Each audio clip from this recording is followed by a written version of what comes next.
Hello বন্ধুরা, তো আজকে চলে এলাম একটা ইলিশ মাছের পাতুরি রেসিপি নিয়ে।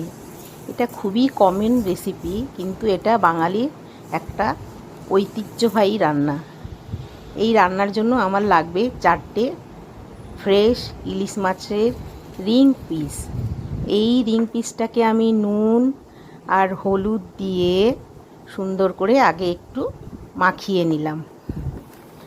নুন হলুদ দিয়ে ইলিশ মাছটা মাখানো হয়ে গেলে তারপরে আমি এটার মধ্যে সর্ষে, পোস্ত, কাঁচা লঙ্কা, নারকেল দিয়ে বেটে রাখা মশলাটা দিয়ে আবার ম্যারিনেট করব।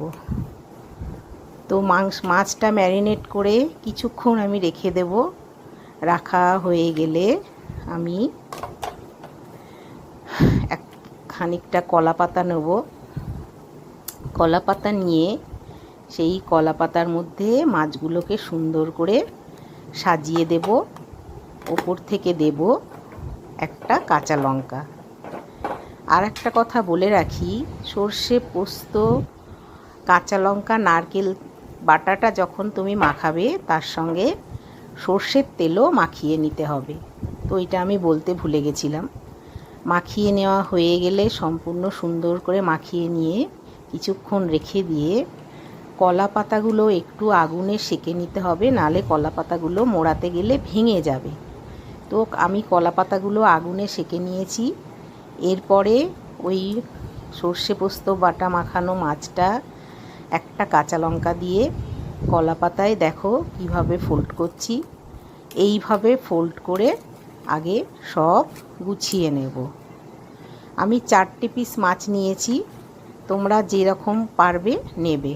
তো আমরা 4টে ফ্যামিলিতে 4জন বলে আমি 4 পিস মাছ নিয়েছি। তো কলা পাতাগুলোতে মাছগুলো সুন্দর করে আস্তে আস্তে রেখে আগে সব সাজিয়ে নিতে হবে ভাঁজ করে। দুটোতে আমি কাঁচা লঙ্কা দিইনি, কারণ 2জন মানুষ ঝাল কম খায়, সেই জন্য আমি দুটোতেই কাঁচা লঙ্কা দিয়েছি। আর 2টো কাঁচা লঙ্কা ছাড়া বেঁধেছি। এইগুলো সব আগে সাজিয়ে নিয়ে তারপরে আমি এই পিসগুলোকে আবার কলা পাতায় মোড়ানো পিসগুলোকে আবার সুতো দিয়ে সুন্দর করে বেঁধে নেব। সুতো দিয়ে সুন্দর করে বেঁধে নিয়ে পরপর করে সুতো দিয়ে সুন্দর করে বেঁধে নেওয়া হলো। সুতো দিয়ে বেঁধে নেওয়ার পরে আমি কি করব, একটা তাওয়া নেব। তাওয়াতে